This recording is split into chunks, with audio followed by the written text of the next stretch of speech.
بسم اللہ الرحمن الرحیم۔ السلام علیکم دوستوں، میں ہوں جواد بشیر اور آپ دیکھ رہے ہیں میرا یوٹیوب چینل۔ آج کل ترکی کا ڈرامہ ارطغرل کی دھوم مچی ہوئی ہے۔ یہ سیریز 2014 میں شروع ہوئی اور دیکھتے ہی دیکھتے پورے سینٹرل ایشیا میں دھوم مچا دی۔ اس کامیابی کے ساتھ ہی ارطغرل کی مختلف زبانوں میں ڈبنگ ہوئی اور اس طرح یہ پوری اسلامی دنیا کا مقبول ترین ڈرامہ بن گیا۔ یورپین امریکی ماہرین اسے خاموش اسلامی انقلاب اور اسلام کا ثقافتی بم قرار دے رہے ہیں، اور ان کا یہ خدشہ غلط نہیں۔ کیونکہ اس ڈرامے نے پوری اسلامی دنیا کے سوئے ہوئے جذبات کو جگا دیا ہے، اور 58 اسلامی ملکوں کے نوجوان اپنے اندر ایک ارطغرل کروٹیں لیتا محسوس کر رہے ہیں۔ یورپی میڈیا اس حقیقت سے واقف ہے، لہٰذا یہ ڈرامے کے تمام اداکاروں کی غیر اخلاقی تصاویر اور ذاتی زندگیوں کے منفی ایشوز سوشل میڈیا پر وائرل کر رہا ہے، تاکہ مسلمان نوجوانوں کو یہ باور کرایا جا سکے کہ ارطغرل صرف ایک ڈرامہ ہے، حقیقت نہیں۔ لیکن اس کے باوجود لوگ اس ترک ڈرامے کے ساتھ جڑتے جا رہے ہیں۔ لیکن میں یہاں واضح کرنا چاہتا ہوں کہ شاید وہ میں واحد بندہ ہوں جس نے اس ڈرامے کی ابھی تک ایک قسط بھی نہیں دیکھی۔ آج آپ کو یہ بتانے کی کوشش کروں گا کہ ایک ارطغرل کی اصل کہانی کیا ہے۔ کئی غیر چھوٹا سا خانہ بدوشوں کا ایک قبیلہ تھا۔ یہ بھیڑیں چراتے تھے، قالین بناتے تھے اور جڑی بوٹیاں اکٹھی کرتے تھے۔ اس قبیلے کے مرد شاندار تلوار باز، گھوڑ سوار اور بہادر ہوتے تھے۔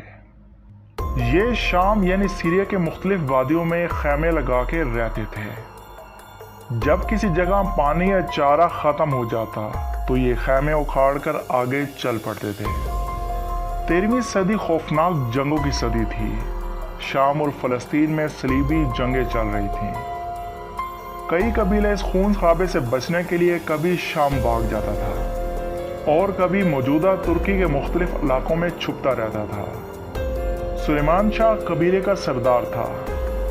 یہ رقہ کے قریب کینسر کے مرض کی وجہ سے انتقال کر گیا، تو اس کا بیٹا ارطغرل قبیلے کا سردار بن گیا۔ ارطغرل ایک بار جنگل میں جا رہا تھا۔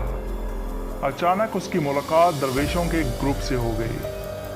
درویشوں کے ہیڈ نے اسے اپنے ساتھ کھانے کی دعوت دے دی۔ تھوڑی دیر کے بعد ارطغرل سے انہوں نے کہا کہ تمہیں جتنے بھی ملکوں کے نام یاد ہیں وہ دہرا دو۔ اسے جتنے نام آتے تھے اس نے اسی وقت بول دیے۔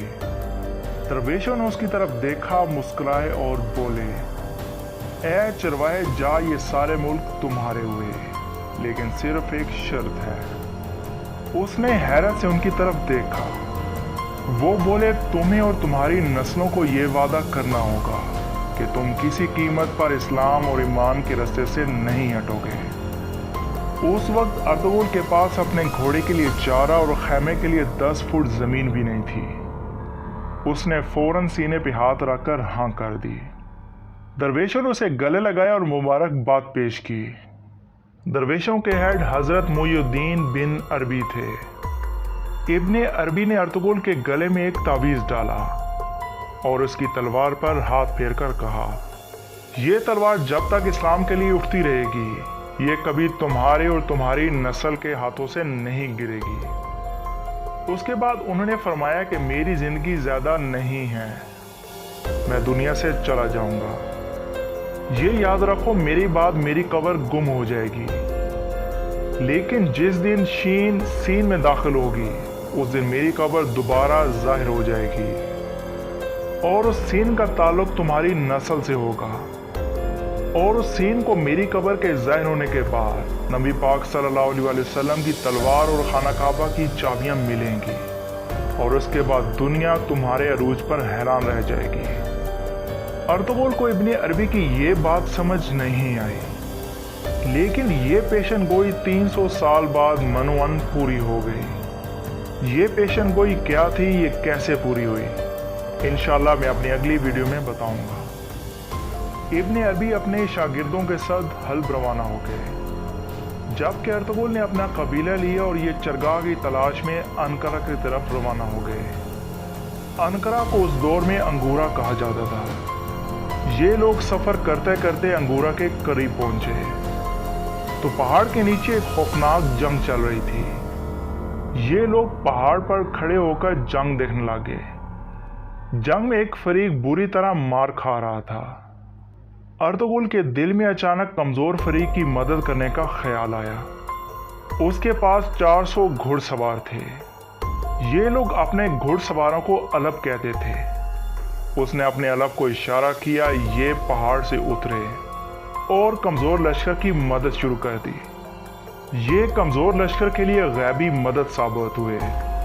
جوانوں کو حوصلہ ہوا اور وہ پلٹ کر لڑنے لگے۔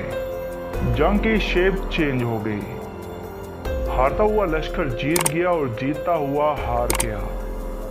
ارطغرل کو جنگ کے بعد پتہ چلا کہ اس نے انجانے میں سلجوق حکمران علاؤالدین کی مدد کی تھی۔ علاؤالدین سلجوق منگولوں کے ساتھ لڑ رہا تھا۔ وہ ارطغرل کی مدد سے جیت گیا۔ علاؤالدین نے اس کی مدد کے بدلے ارطغرل کو سہوت شہر اور اس کی تمام وادیاں دے دیں۔ یوں کئی قبیلے کو مستقل علاقہ مل گیا۔ ارطغرل اپنی ایمانداری اور بہادری کی وجہ سے علاؤالدین سلجوق کا مشیر بن گیا۔ سلجوق نے اسے جی بھر کے نوازا۔ ارطغرل کا انتقال سہوت شہر میں ہوا۔ اس کا مزار بھی وہیں ہے۔ ارطغرل کے بعد اس کی تلوار اس کے بیٹے عثمان کو مل گئی۔ وہ بھی سلجوقوں کے سے جڑا رہا، لیکن وہ زندگی میں زیادہ کمال نہیں کر سکا۔ تاہم اس کا بیٹا اور خان اپنے دادا ارطغرل پر گیا تھا۔ سن 1300 میں سلجوق حکومت ختم ہو گئی۔ اور خان نے اپنے والد عثمان کے ساتھ مل کر اپنی جاگیر کی حفاظت کرنا شروع کر دی۔ یہ لوگ عیسائیوں سے لڑتے لڑتے بوسا شہر تک پہنچ گئے۔ یہ بیزنٹائن امپائر کا بڑا شہر تھا اور خان نے یہ فتح کر لیا۔ عثمان اس وقت بوڑھا اور بیمار تھا۔ وہ بوسا کی فتح کے بعد ایک درخت کے نیچے بیٹھ گیا اور خان آگے بڑھا۔ اس نے اپنے والد کا ہاتھ چوما اور والد عثمان کے نام پہ سلطنت عثمانیہ کی بنیاد رکھ دی۔ عثمان غازی 1 سال کے بعد انتقال کر گیا۔ اسے بوسا شہر میں ہی دفن کر دیا گیا اور خان بعد ازاں بوسا میں ہی دفن ہوا۔ ہم یہ کہہ سکتے ہیں کہ سلطنت عثمانیہ کا بانی اور خان تھا، لیکن ارطغرل کی کنٹریبیوشن کو بھی اگنور نہیں کیا جا سکتا۔ یہ اگر اس دن انجانے میں سلجوق کی مدد نہ کرتے اور انجانے میں اپنے قبیلے کو آگے لے کے چلا جاتا تو آج کی تاریخ میں نہ اس کا نام ہوتا اور نہ ہی خلافت عثمانیہ کا۔ آپ قدرت کا کمال دیکھیے۔ ایک چھوٹے سے اتفاق نے دنیا کی سب سے بڑی اور 600 سال تک برقرار رہنے والی سلطنت کی بنیاد رکھ دی، لیکن اس کے پیچھے ایک شخص کی دعا تھی اور وہ شخص تھا حضرت محی الدین ابن عربی۔ دنیا کے جو لوگ دعاؤں کے منکر ہیں ان کے لیے ارطغرل کی کہانی، ارطغرل کی مثال کافی ہونی چاہیے۔ ایک صاحب نظر کی نظر ارطغرل جیسے چرواہے کو اتنا عظیم بنا دیتی ہے کہ اس کی نسل 600 سال تک دنیا کے 3 براعظموں پر حکومت کرتی ہے۔ اور آپ مزید برکت دیکھیے، اس شخص کے نام پر بننے والے ڈرامہ سیریز بھی کا اثر جاننے کے لیے مزید کس مثال کی ضرورت ہے؟ تو دوستوں، یہ تھی جواد بشیر ٹی وی کی جانب سے ایک انفارمیٹیو ویڈیو۔ اگر آپ کو ویڈیو اچھی لگی ہے تو ویڈیو کو لائک اور چینل کو سبسکرائب کرنا مت بھولیے گا۔ مزید ویڈیوز کے لیے آپ میرا چینل وزٹ کر سکتے ہیں۔ اپنا بہت سارا خیال رکھے گا۔ ٹیک کیئر، اللہ حافظ۔